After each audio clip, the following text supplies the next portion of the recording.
sampai tua akrab, tak pernah bermasalah. Kelahi biasa kan, tapi memutus silaturahmi tidak. Saya dengan Ustadz ada satu lagi, Ustadz Hidayat lagi. Kenal ibu-ibu Ustadz Hidayat? Enggak kenal ya? Ada yang kenal ya? Jadi setelah sejak kuliah sampai hari ini kami kemana-mana sama.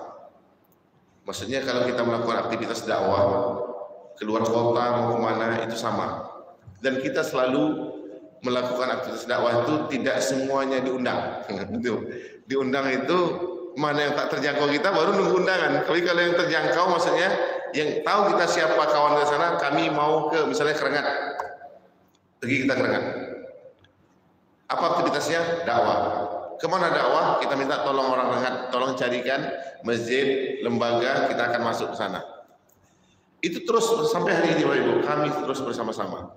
Kenapa itu dilakukan? Agar pertemuan kita itu bukan hanya sekedar bertemu, tapi akan menyambut keberkahan dari Allah. Ibu-ibu yang makan Allah, tadi kita hadir di sini ada yang salaman. Salaman itu dalam hadis Nabi, ma min muslimaini yaltaqiyani fasafahani ghufira lahu qabla ayyaftariqa. Tidaklah dua orang muslim kemudian mereka berjabat tangan kecuali Allah ampunkan dosa-dosa mereka sebelum dia berpisah. Sebelum tangannya lepas itu diampuni dosa-dosa. Itu keuntungan silaturahmi. Kira-kira ibu-ibu, seandainya kita tidak baik dengan orang itu, mau kita salaman? Mau nggak? Kalau kita tak mau rugi kan, tidak dapat keampunan Allah. Terus kalau jumpa saudara kita dalam hadis Nabi, jangan kalian remehkan kebaikan sedikit walaupun hanya bermanis muka dengan saudaramu. Senyum. Senyum itu menjadi pahala sedekah. Kira-kira Bu, kalau kita tidak enak dengan orang tua, mau kita senyum dengan dia? Mau nggak? Nggak mau. Rugi kita tak dapat sedekah hari itu. Itu keutamaan silaturahmi. Dan silaturahmi itu ibu-ibu bukan Allah membuktikan keimanan. Di dalam ayat Allah surah Al-Hujurat ayat 10 Allah Subhanahu wa taala berfirman, A'udzu billahi minasyaitonir rajim. Innamal mu'minuna ikhwatun. Kalau diterjemahkan secara tata bahasa Arab, maknanya begini ibu-ibu, hanya orang berimanlah yang bersaudara.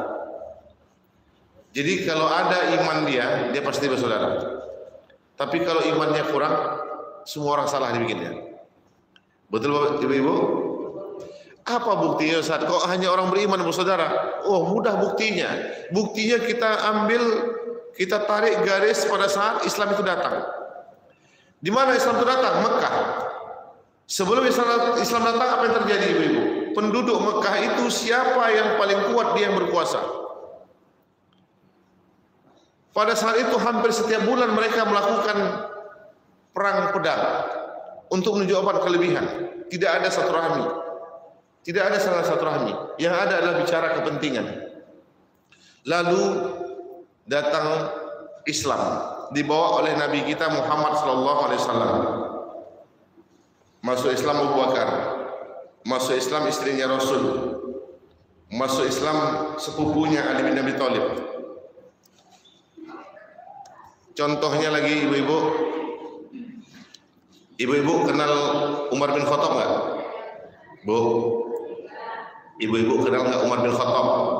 Kenal ya, pernah dengar ya. Walaupun kita belum pernah ketemu, tapi kita kenal.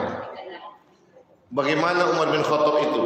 Umar bin Khattab itu pada saat sebelum Islam, dia ingin membunuh Nabi. Pedangnya itu tajam sekali Umar bin Khattab. Sebelum dia masuk Islam, dia ingin membunuh Nabi. Coba ibu perhatikan, begitu dia masuk Islam, berarti muncul keimanannya. Apa yang dilakukannya? Membela Nabi. Nampak Bu, ketika dia beriman, dia bela Nabi. Dan dia tidak peduli itu siapa, mau dia orang kecil, selama dia Islam beriman itu saudara dia. Dia akrab dengan Bilal bin Rabah sebagai hamba saya. Dia akrab sama Faris orang Persia. Tidak ada masalah. Nah, kita kalau ingin menjalin silaturahmi ya seperti itu. Untuk akrab itu tak sulit. Kuncinya apa? Keimanan. Kalau keimanan kita kuat, orang tidak ada salahnya. Tapi kalau kurang-kurang iman, semua orang salah. Ya, beda kerudung dengan kita agak masalah sedikit. Tidak cocok muka ibu itu dengan kerudung itu. Seharusnya dia pakai kerudung hitam, mukanya kan putih. Kita pula yang ngatur-ngatur dia kan gitu. Jalan kok pelan-pelan ibu tuh, macam biar nampak kayak orang kaya tuh. Padahal nggak ada begitu maksudnya. Karena ibu-ibu kita tidak tahu ketika kita mengucapkan sesuatu itu apa efeknya, apa dampaknya. Yang dampak terbesar itu Bu jadi catatan dosa. Iya kan, jadi catatan dosa. Sedangkan kita ini ibu-ibu Allah, waktu kita terbatas di dunia ini, tak panjang, pendek.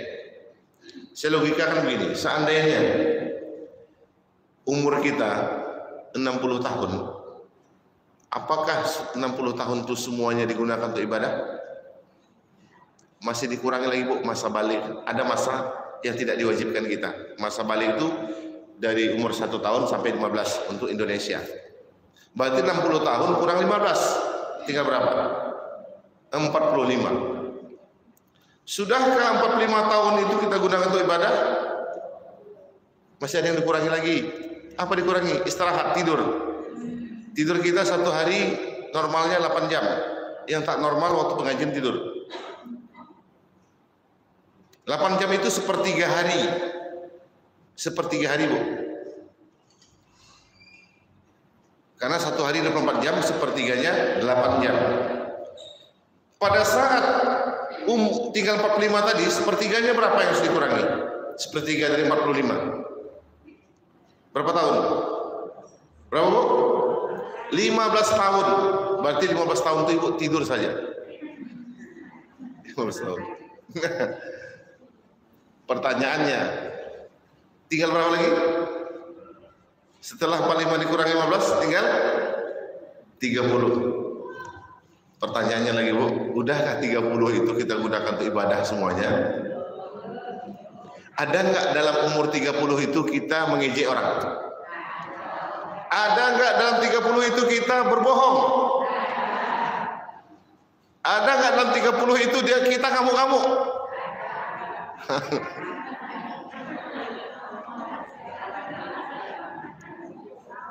Artinya Bu, sikit kan? Sikit waktu kita.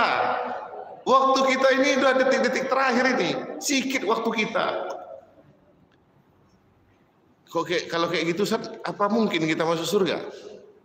Waktu kita sikit, bohong ada juga di situ. Ngejek orang ada juga di situ. Meremehkan orang ada juga di situ. Sombong ada juga di situ. Ya kan? Betul lah Bu? Beramal ala kadarnya ada juga di situ. Di 30 tahun tadi. Kira-kira bisa nggak masuk surga Bu? Bu, bisa nggak masuk surga? Makanya Bu, makanya Ibu, saya tidak menakut-nakuti. Tapi kalau takut Ibu, alhamdulillah. Ya kan, semakin semangat kita. Makanya kita diajarkan oleh Allah dan Rasulnya melakukan amalan, harus melakukan amalan yang melampaui umur kita. Kira-kira apa amalan yang melampaui umur kita? Ibu-ibu, kalau ada orang tidak sholat, itu dosa besar atau kecil? Besar. Kalau ada orang berzina, itu dosa besar atau kecil? Besar. Kalau ada orang mencuri, itu dosa besar atau kecil? Besar. Kalau ada orang zalim, itu dosa besar atau kecil? Besar. Kira-kira apa yang lebih besar dari itu? Abu? Syirik, mensekutukan Allah. Kira-kira syirik itu dosa besar atau kecil? Ada nggak lebih besar dari itu lagi? Ada nggak lebih besar dari itu? Apa tuh? Durhaka kepada orang tua dosa besar atau kecil? Besar. Ada nggak lebih besar dari itu lagi? Apa tuh, Bu? Oh, durhaka pada suami. Pernah ibu-ibu durhaka sama suami? Sering atau ada? Insyaallah.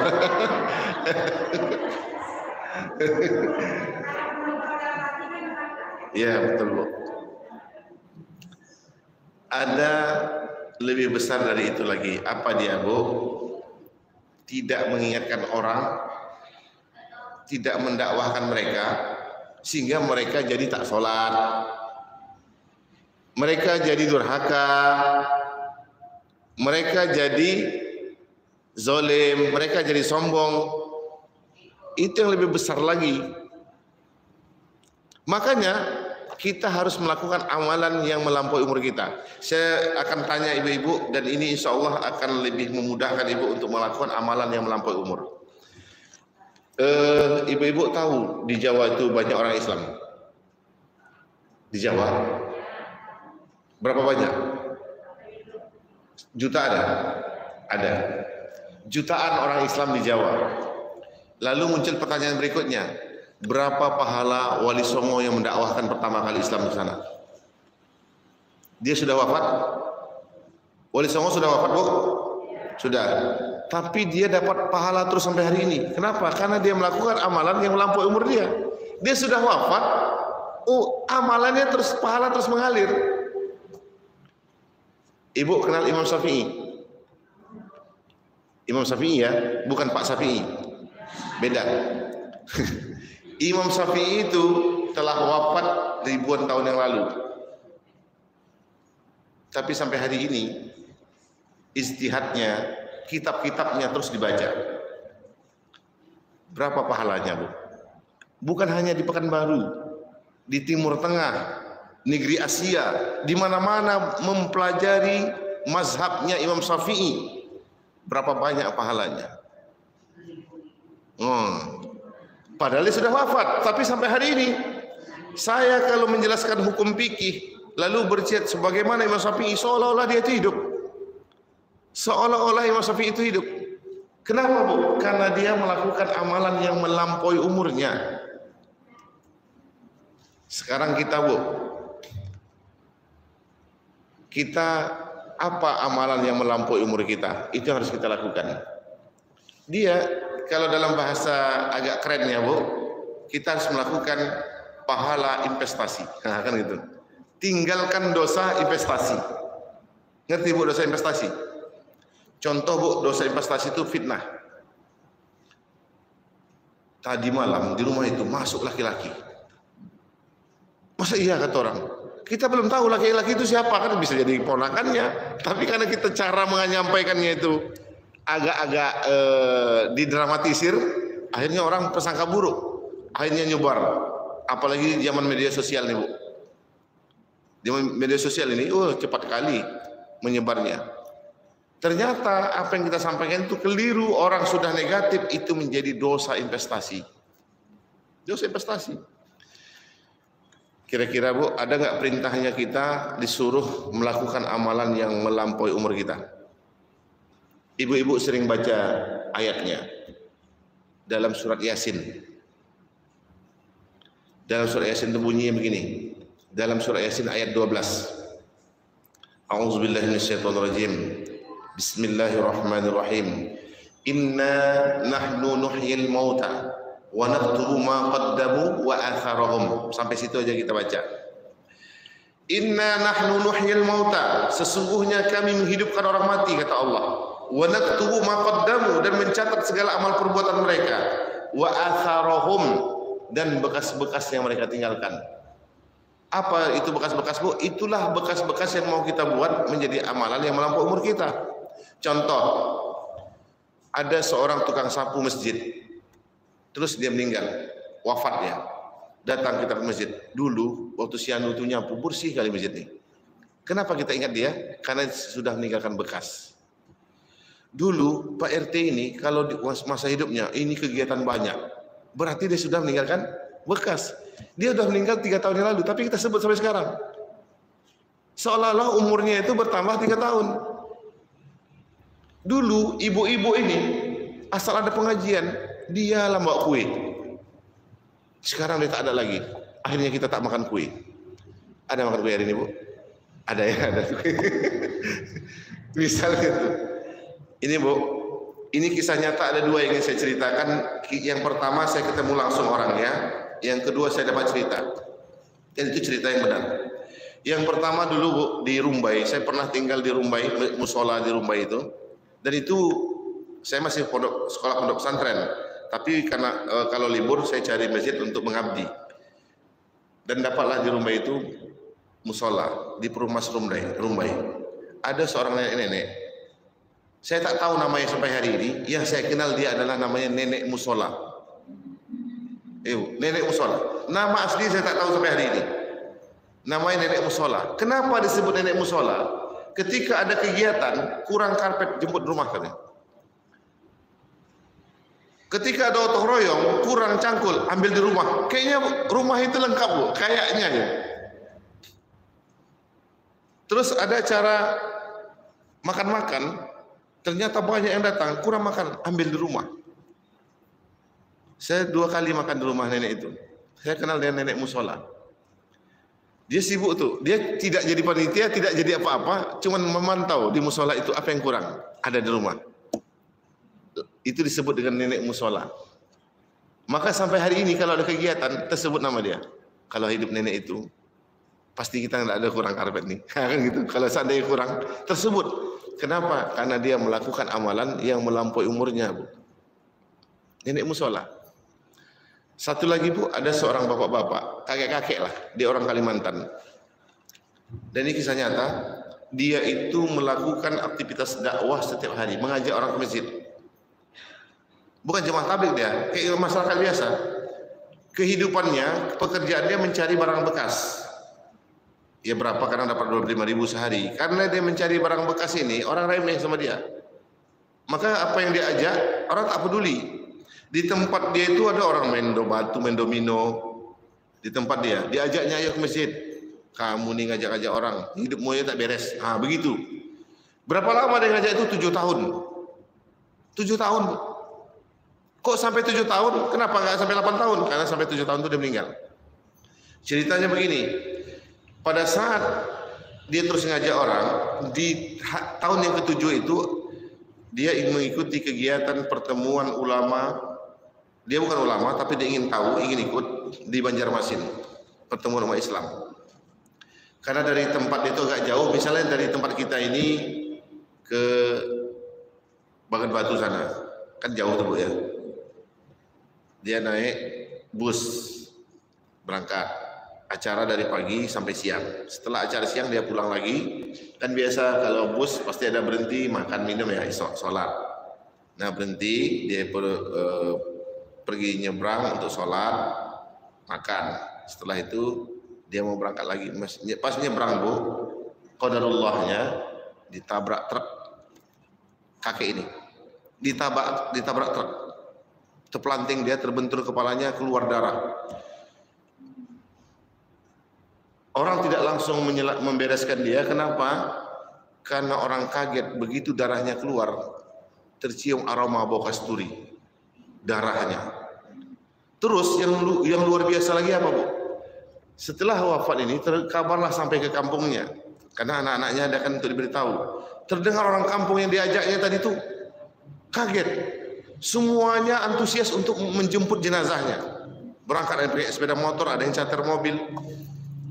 Dibawalah ke kampung. Setelah pemakaman itu, apa yang terjadi, Bu? Disitulah dakwahnya berhasil.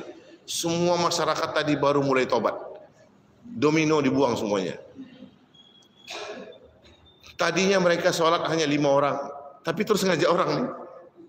Tapi begitu selesai dia wafat, ternyata keberhasilan dakwahnya setelah dia meninggal. Semua warga itu penuh masjid. Menangis mereka semua, ada yang mukul-mukul dinding. Kenapa aku tak mau ikut dari dulu ajakan kakek ini? Maka sampai hari ini tersebut. Kenapa tersebut? Karena dia melakukan amalan yang melampaui umurnya. Jadi ibu-ibu bukan Allah, umur kita tadi singkat, ya kan? Di 30 tahun itulah yang harus kita amalkan. Itu kalau sampai 30 tahun. Kalau tak sampai, tentu kurang lagi dia, ya kan? Kalau sampai 45 aja, tentu tinggal berapa tuh Bu? Iya kan? Tinggal berapa? Artinya apa ibu-ibu bukan Allah? Sebagai seorang mukmin, jangan pernah melewatkan kebaikan sekecil apapun. Begitu juga diajak mendengar kajian ibu, pengajian. Ikutlah. Jangan dia pikir, ya Bu pengajian, paling itu ya sampai Ustaz. Iya kan? Walaupun itu kalau belum diamalkan perlu juga disampaikan. Ibu kenal Kiai Haji Ahmad Dahlan, nama jalan dia. Dia asli orang Sumatera Barat kan, Kiai Haji Ahmad Dahlan itu. Setiap pengajian dia dulu menyampaikan ayat surah Al-Maun. Ara'aital ladzi yukadzibu bid-din, fadzalikal ladzi yad'ul yatim wa la yahuddu 'ala ta'amil miskin. Setiap minggu itu ya kajinya. Sampai jemaah itu bertanya, Pak Kiai, tak ada tambahan kaji yang lain? Kok ini terus diamalkan, dibaca gitu? Ditanya sama Kiai itu, ini sudah 3 minggu kita mengkaji ini, apakah kalian sudah mengamalkannya? Apakah sudah peduli pada fakir miskin? Adakah sudah menyantuni anak yatim? Ditanyanya Bu, ternyata belum. Nah disitulah titik awal muncul panti asuhan Muhammadiyah itu. Di situ awalnya. Jadi gimana caranya Kiai? Kita harus buat lembaga. Kalau satu orang kita bantu, itu tak tercover seluruhnya. Maka kalau kita buat lembaga nanti pasti ada orang yang datang, ngantar anaknya, ya kan? Atau ngasih tahu Pak di sana ada yatim, masukkan ke sini. Itulah awal panti asuhan tadi. Jadi artinya ibu-ibu, setiap pertemuan atau kajian itu jangan kita lewatkan sedikit pun. Dan luar biasanya ini saat ini, apalagi ini Bu, wirid mingguan ya. Mingguan ya. Dalam hadis Nabi, la yaq'udu qaumun yazkurunallaha illa hafathumul malaikah wa khasyathumur rahmah wa zakarallahu fi man indah. Tidaklah duduk satu kelompok orang dalam rangka untuk mengkaji ilmu, berzikir kepada Allah, memusyawarahkan tentang kebaikan, kecuali pada saat itu mereka dinaungi sayap malaikat. Kalau kita Bu dinaungi sayap malaikat, tidak ada yang bisa membahayakan kita. Kalau seandainya pendek umur kita saat itu dalam keadaan husnul khotimah. Kemudian apa lagi? Diturunkan kepadanya rahmat. Rahmat itu apa maksudnya Bu? Kasih sayang Allah. Kalau Allah sudah sayang, apa yang kita minta akan diberikan. Nanti tes Bu, ya Allah berilah aku Pajero, jatuh Pajero. Nah, tentu disesuaikan, ya kan? Disesuaikan Bu. Jadi kalau ada ibu minta sesuatu, ternyata belum dikabulkan, logikanya mudah. Sama kayak ibu di rumah, datang anak umur 2 tahun, mungkin anak ibu sendiri atau cucu. Datang cucu, Nek, pinjam pisau, umur 2 tahun, kira-kira nenek kasih nggak? Kenapa? Karena belum pantas, dia belum mengerti. Nah bisa jadi gitu, ya Allah Pajero Sport, berarti ini belum pantas gitu. Mungkin di rumahnya agak kecil parkiran kan gitu. Tapi insya Allah rezeki. Kalau saya pribadi Bu, doa itu tidak pernah untuk dunia. Saya ingin doa itu mati dengan husnul khotimah. Karena dunia itu mudah, yang sulit itu akhirat. Iya kan? Apalagi rezeki itu sudah pasti. Yang belum pasti itu kita nih matinya dalam keadaan baik itu tidak. Makanya kita harus fokuskan. Mau emas kita sekilo, kita minta. Terus kalau 1 kilo ngapain?